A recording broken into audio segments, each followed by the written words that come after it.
আপনার দাম্পত্য জীবনে কি সেই প্রথম দিনের গভীর ভালোবাসা, শান্তি ও হৃদয়ের টান আর নেই?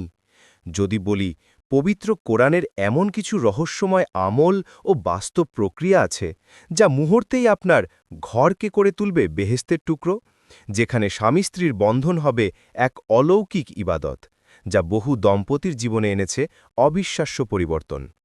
বিশ্বাস না হলে পড়ুন এই আশ্চর্যজনক তথ্যবহুল প্রসেস। স্বামী-স্ত্রীর মাঝে ভালোবাসার কোরআনী আমল, বাস্তব প্রসেস ও অলৌকিক রহস্য। ইসলামে স্বামী-স্ত্রীর সম্পর্ক কেবল একটি সামাজিক চুক্তি নয়, বরং এটি আল্লাহর পক্ষ থেকে এক পবিত্র নিদর্শন, যেখানে শান্তি অর্থাৎ সাকান, ভালোবাসা অর্থাৎ মাওয়াদ্দা এবং দয়া অর্থাৎ রাহমা বিরাজ করে। আল্লাহ তাআলা বলেন, আর তার নিদর্শনাবলীর মধ্যে হল, তিনি তোমাদের জন্য তোমাদের মধ্য থেকে তোমাদের স্ত্রীদের সৃষ্টি করেছেন, যাতে তোমরা তাদের কাছে প্রশান্তি লাভ করতে পারো, এবং তোমাদের মধ্যে পারস্পরিক ভালোবাসা ও দয়া সৃষ্টি করেছেন। এতে অবশ্যই চিন্তাশীল কওমের জন্য নিদর্শনাবলী রয়েছে। সূরা আর-রুম ২১। এই আয়াতটিই হল ভালোবাসার কোরআনী আমলের মূল ভিত্তি। এই ভালোবাসা বৃদ্ধি ও টিকিয়ে রাখার জন্য কোরআন সুন্নাহ নির্দেশিত কিছু আমল ও বাস্তব প্রক্রিয়ার নিচে দেওয়া হল। পর্ব ১। ভালোবাসার কোরআনী আমল, নির্দিষ্ট আয়াত ও নাম। দাম্পত্য জীবনে যখনই কোনো ধরনের দূরত্ব বা অসন্তোষ সৃষ্টি হয়, তখন বাহ্যিক প্রচেষ্টার পাশাপাশি আধ্যাত্মিক আমল অত্যন্ত শক্তিশালী ভূমিকা রাখে। ১। সূরা বাকারার ১৬৫ নম্বর আয়াতের আমল, মহব্বত সৃষ্টি। এটি একটি অত্যন্ত শক্তিশালী আমল, যা বিশেষত স্বামীর ভালোবাসা কমে গেলে স্ত্রীর জন্য প্রযোজ্য।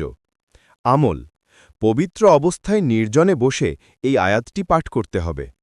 আয়াত: ওয়ামিনান নাসি মাই ইয়াত্তাখিজু মিন দুনিল্লাহি আন্দাদান ইউহিব্বুনাহুম কাহুব্বিল্লাহি ওয়াল্লাযীনা আমানু আশাদ্দু হুব্বাল্লিল্লাহি ওয়ালাউ ইয়ারাল্লাযীনা যলামু ইয ইয়ারাউনাল আযাবা আন্নাল কুওয়াতা লিল্লাহি জামিআউ ওয়া আন্নাল্লাহা শাদীদুল আযাব। উচ্চারণ: ওয়ামিনান নাসি মাই ইয়াত্তাখিজু মিন দুনিল্লাহি আন্দাদা ইউহিব্বুনাহুম কাহুব্বিল্লাহি ওয়াল্লাযীনা আমানু আশাদ্দু হুব্বাল্লিল্লাহি ওয়ালাউ ইয়ারাল্লাযীনা যালামু ইয ইয়ারাউনাল আযাবা আন্নাল কুওয়াতা লিল্লাহি জামিআউ ওয়া আন্নাল্লাহা শাদীদুল আযাব। প্রক্রিয়া: সর্বপ্রথমে কয়েকবার দরুদ শরীফ পাঠ করুন।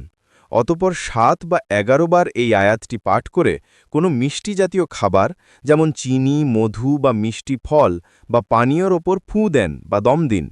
সেই খাবারটি স্বামীকে খাওয়ান। এটি ৭, ১১ বা ২১ দিন পর্যন্ত নিয়মিত চালিয়ে যান। শর্ত: এই আমলটি অবশ্যই আল্লাহর সন্তুষ্টির জন্য এবং বৈধ স্বামী-স্ত্রীর সম্পর্ক রক্ষার উদ্দেশ্যে করতে হবে। ২। আল্লাহর গুণবাচক নাম আল ওয়াদুদু অর্থাৎ আল ওয়াদুদু এর জিকির করা। আল ওয়াদুদু নামের অর্থ হল প্রকৃত বন্ধু বা মহব্বতকারী, যিনি তার বান্দাদের ভালোবাসেন এবং তাদের প্রতি অনুগ্রহ করেন। যদি স্বামী-স্ত্রীর মধ্যে মেল মহব্বত কমে যায়, তবে এই নামটি জিকির করা অত্যন্ত ফলপ্রসূ। প্রক্রিয়া: পবিত্র অবস্থায় ১০০১ বার এই পবিত্র নামটি অর্থাৎ আল ওয়াদুদু পাঠ করুন। পাঠ শেষে কোনো খাবার বা পানীয়র ওপর ফুঁ দিয়ে উভয়ে মিলে খান। ফজিলত: নিয়মিত এই আমল করলে আল্লাহর রহমতে উভয়ের মধ্যে মিল মহব্বত ও আন্তরিকতা সৃষ্টি হয়। ৩। সূরা আল ফুরকানের ৭৪ নম্বর আয়াত দ্বারা দোয়া। এটি পরিবারের শান্তি, ভালোবাসা এবং চক্ষু শীতলকারী সন্তান লাভের জন্য কোরআনের একটি নির্দেশিত দোয়া। আয়াত: ওয়াল্লাযীনা ইয়াকুলুনা রব্বানা হাবলানা মিন আজওয়াজিনা ওয়া যুররিয়াতিনা কুররাতা আয়ুনিউ ওয়াজআলনা লিল মুত্তাকিনা ইমামা। অর্থ: আর যারা বলে, হে আমাদের প্রতিপালক, আপনি আমাদেরকে এমন স্ত্রী ও সন্তানাদি দান করুন, যারা হবে আমাদের জন্য চক্ষু শীতলকারী, এবং আমাদেরকে মুত্তাকিদের নেতা বানান। প্রক্রিয়া: প্রত্যেক ফরজ নামাজের পর বা তাহাজ্জুদের সময় সেজদায় গিয়ে বিনম্রভাবে এই দোয়াটি বেশি বেশি পাঠ করা। পর্ব ২। বাস্তব প্রক্রিয়া: কোরআন ও সুন্নাহর আলোকে সম্পর্ক উন্নয়ন। আমল কেবল তখনই কার্যকর হয় যখন তার সাথে বাস্তব প্রচেষ্টা ও আল্লাহর নির্দেশিত পথ অনুসরণ করা হয়। ১। পারস্পরিক দায়িত্ব পালন, কোরআনের নির্দেশ। স্বামীর প্রতি উপদেশ: স্ত্রীর মহর যথাযথভাবে প্রদান করা, সুন্দর ব্যবহার করা এবং স্ত্রীর প্রতি কখনোই জুলুম না করা। স্ত্রীর প্রতি উপদেশ, স্বামীর প্রতি অনুগত থাকা, তার সম্পদ ও অনুপস্থিতিতে নিজের ইজ্জত সম্মান হেফাজত করা, স্বামীর সেবাকে নফল ইবাদত থেকেও উত্তম মনে করা। ২. সুন্নাহসম্মত আচরণ ও সহমর্মিতা। নবীজির দাম্পত্য জীবন ছিল ভালোবাসার শ্রেষ্ঠতম উদাহরণ। সৌন্দর্য চর্চা, স্ত্রী স্বামীর জন্য এবং স্বামী স্ত্রীর জন্য নিজেকে সর্বদা আকর্ষণীয় করে রাখবে। নবীজি সুগন্ধি ব্যবহার ও উত্তম পোশাক পরিধানের নির্দেশ দিয়েছেন।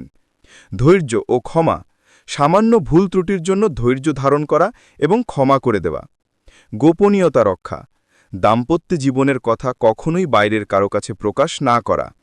একসাথে ইবাদত, সম্ভব হলে স্বামী স্ত্রী একসাথে 2 রাকাত নফল নামাজ আদায় করা বা তাহাজ্জুদের জন্য একে অপরকে জাগিয়ে দেওয়া, যা ভালোবাসাকে বহুগুণে বাড়িয়ে দেয়। ৩. ইবাদতের মাধ্যমে আল্লাহর সাহায্য প্রার্থনা। সালাতুল হাজাত, দাম্পত্য জীবনের সমস্যা সমাধানে এবং ভালোবাসা বৃদ্ধির জন্য নিয়মিত 2 রাকাত সালাতুল হাজাত পড়ে আল্লাহর কাছে কান্নাকাটি করে সাহায্য চাওয়া। ইস্তেগফার, গুনাহের কারণে দাম্পত্য জীবনে অশান্তি আসে, তাই বেশি বেশি ইস্তেগফার করা। তাহাজ্জুদ, তাহাজ্জুদের নামাজে উঠে স্বামী স্ত্রীর জন্য আন্তরিকভাবে দোয়া করা। এই সময় করা দোয়া আল্লাহ সহজে কবুল করেন। উপসংহার, স্বামী স্ত্রীর ভালোবাসার কোরআনী আমল হল মূলত আল্লাহর কাছে বিনম্রভাবে সাহায্য চাওয়ার একটি পদ্ধতি। এই আমলের সাথে যদি পরস্পরের প্রতি আন্তরিকতা, সুন্দর ব্যবহার, ক্ষমা, ধৈর্য এবং কোরআন সুন্নাহর বাস্তব নির্দেশাবলী মেনে চলা হয়, তবে আল্লাহর ইচ্ছায় দাম্পত্য জীবন সত্যিই শান্তিময় ও ভালোবাসাপূর্ণ হয়ে উঠবে। মনে রাখবেন, আল্লাহর উপর দৃঢ় আস্থা এবং বৈধ সম্পর্কের প্রতি অবিচল থাকাই এটাই হলো এই আমলের সবচেয়ে বড় শর্ত। অবৈধ পথে বা জাদুটোনায় বিশ্বাস রাখা বা ব্যবহার করা সম্পূর্ণরূপে হারাম এবং শিরকের পর্যায়ভুক্ত। আমাদের সঙ্গে যোগাযোগ করুন। আপনার যে কোনো প্রশ্ন বা তথ্যের জন্য আমাদের হোয়াটসঅ্যাপে মেসেজ করুন। 01877835226 মেসেজ করুন। আমরা সর্বদাই আপনার সেবায় প্রস্তুত।